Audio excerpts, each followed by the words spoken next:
Nasrani. Segelintir rakyat Malaysia menganggap bahawa Sabah bukanlah sebahagian daripada Malaysia. Penduduk Sabah terdiri daripada pelbagai kaum dan mempunyai budaya masing-masing.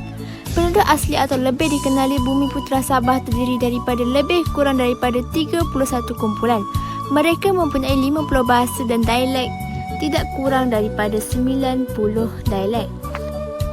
Di dalam kaum Kadazan Dusun, terdapat kaum lain iaitu Bisayu, Bonggi, Bundu, Dumpas, Gana dan banyak lagi. Seterusnya, etnik Suluk. Suku kaum Suluk ialah suku kaum yang terdapat di sebelah pantai timur Sabah dari utara Kudat hingga ke tenggara Tawau. Kebanyakan daripada kaum Bajau beragama Islam dan berasal daripada dua etnik yang berbeza iaitu Bajau di pantai timur dan juga Bajau di pantai barat. Bugis Sabah adalah merujuk kepada individu yang dilahirkan daripada keturunan Bugis. Bugis terawal di Sabah yang datang ketika zaman British dan sebelum Sabah merdeka telah menjadi penduduk peribumi di Sabah dengan berkahwin dengan wanita-wanita tempatan daripada etnik Suluk dan Tidung. Demografi yang pertama adalah penempatan awal.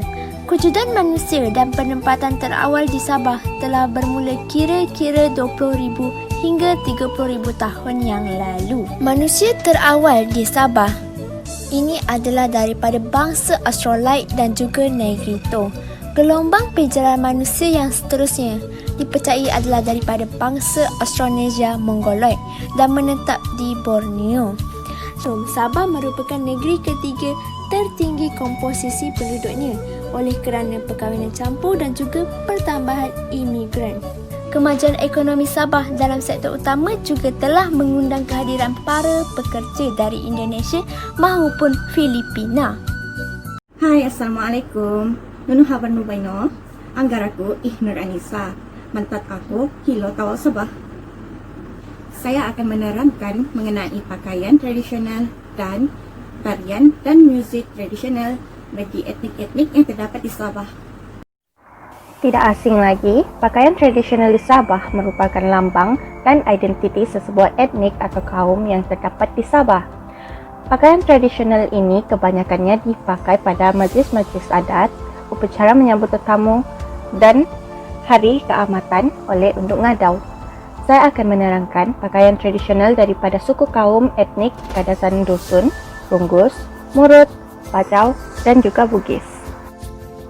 Pakaian tradisional etnik Kadazan Dusun wanita terdapat dua jenis, di mana satu berlengan panjang dan satu lagi berlengan pendek. Aksesori yang terdapat di baju ini pula ialah himpigot iaitu tali pinggang perak, gohong, gelang, hamai, rantai leher, dan simbong subang. Manakala pakaian tradisional etnik Kadazan Dusun lelaki pula menerima pengaruh pakaian masyarakat Cina.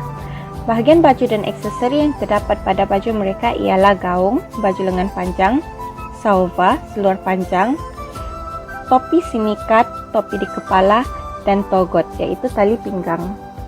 Pakaian tradisional etnik Runggus wanita menggunakan sukulop iaitu kain hitam yang dipakai pada paras dada dan disimpul ketat di bahagian dada. Tapi'i pula merupakan skirt yang di hujungnya dipasangkan lonceng.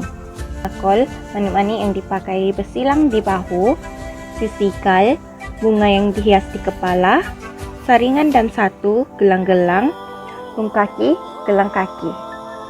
Manakala pakaian tradisional etnik Runggus lelaki pula mempunyai sadai iaitu kain panjang bersilang, hokos, tali pinggang, zikal, tekolok, tinggot, anyaman yang dipakai di leher, pinakol, manik yang dipakai bersilang, melintang dari dada ke belakang badan, inovol, baju berjalur hitam. Pakaian tradisional etnik Murut wanita terdapat tinongkolo iaitu baju dan gaun panjang warna hitam dihiasi manik-manik, tinokot 3 set pin rambut, salupai hiasan kepala yang dihiasi manik, dan ranangkol yaitu rantai bermanik. Pakaian tradisional etnik Murut lelaki pula mempunyai babaru peputul iaitu kulit kayu dibentuk sebagai jaket tanpa lengan, tupi sinulatan, perhiasan kepala yang diperbuat daripada pokok kayu yang dihiasi dengan bulu-bulu daripada burung tuau. Abapu putul pula, cawat berukuran sekitar 2 meter diperbuat daripada kulit kayu pokok puputul. Pakaian tradisional etnik Bajau wanita terdapat baju sampit, iaitu baju lengan panjang kebiasaannya berwarna hitam, putih, dan kuning.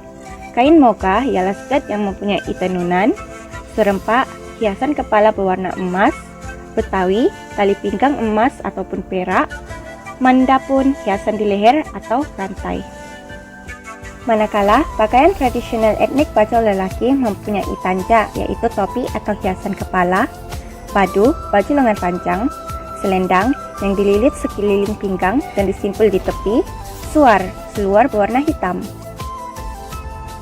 Pakaian tradisional etnik Bugis wanita mempunyai salako, iaitu mahkota, pinang goyang, sanggul berhias bunga dengan tangkai, pangkara, subang panjang, geno mabule, perhiasan di leher atau kalung berantai, rantai kote, kalung panjang.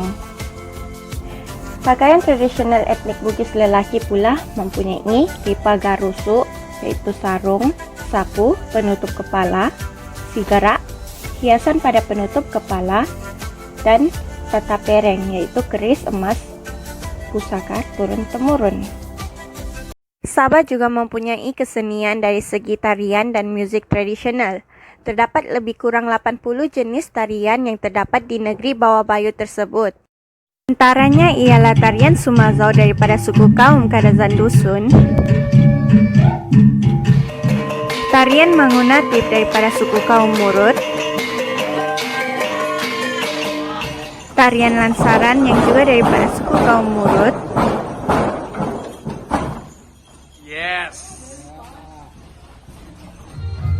tarian Adai-Adai,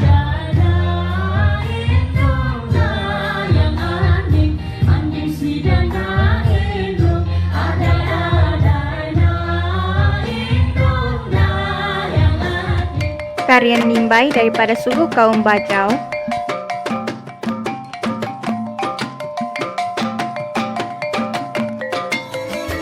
tarian Igal-Igal juga daripada suku kaum Bajau,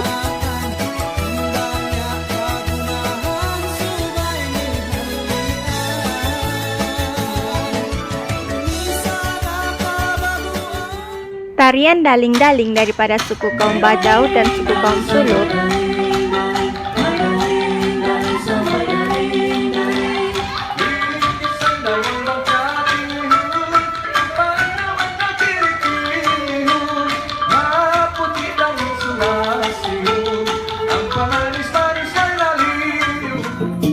dan tarian Mongkikol Sumundai daripada suku kaum Rungus.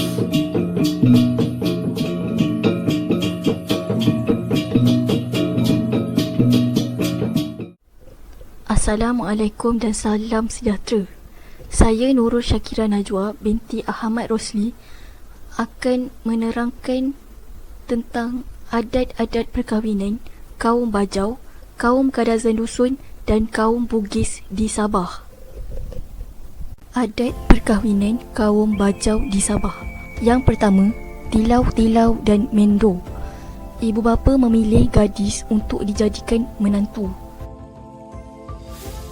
Pengantin lelaki perlu membatalkan wuduk dengan memusing-musingkan sapu tangannya 3 kali di atas kepala pengantin perempuan.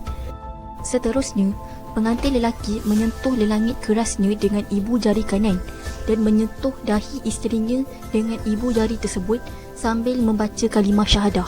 Selepas itu pengantin disandingkan. Selepas majlis perkahwinan ialah upacara ngando, iaitu menjemput pengantin perempuan ke rumah keluarga pihak lelaki. Selepas beberapa hari, acara ngendede pula dilaksanakan, iaitu menghantar semula kedua-dua pengantin ke rumah pengantin perempuan. Adat perkahwinan kaum Kadazan Dusun ada 4.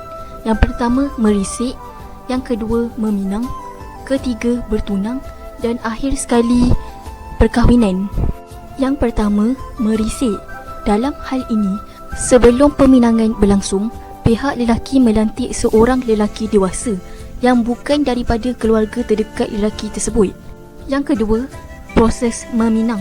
Apabila ibu bapa perempuan mendapati risikan itu boleh dipertimbangkan, mereka akan menentukan hari bagi wakil pihak lelaki. Yang ketiga, proses bertunang. Hantaran kahwin biasanya terdiri daripada pelbagai jenis makanan alat untuk adat istiadat dan barang untuk memperteguhkan semangat. Yang akhir sekali, proses majlis perkahwinan diadakan upacara adat, pemujaan asama, pesta bersukaria dan makan dan minum. Adat perkahwinan kaum Bugis. Bagi kaum Bugis, tiada adat untuk bertunangan. Hal ini kerana bagi mereka yang paling penting ialah hari pernikahan. Untuk undangan perkahwinan, memanggil merupakan cara yang menjadi kebiasaan kaum Bugis dengan membawa dulang berisi rokok atau gula-gula yang dibalut dengan kain. Adat bertunang ini digelar sebagai mapet trek doik yang bermaksud membawa hantaran. Pihak lelaki akan membawa wang hantaran yang telah ditetapkan semasa meminang. Malam Mapaci atau lebih dikenali sebagai malam berinai. Majlis ini dilakukan pada malam sebelum hari nikah keesokan harinya. Sama seperti adat perkahwinan suku kaum lain, suku kaum Bugis juga mengadakan upacara perkahwinan bagi meraihkan pasangan pengantin.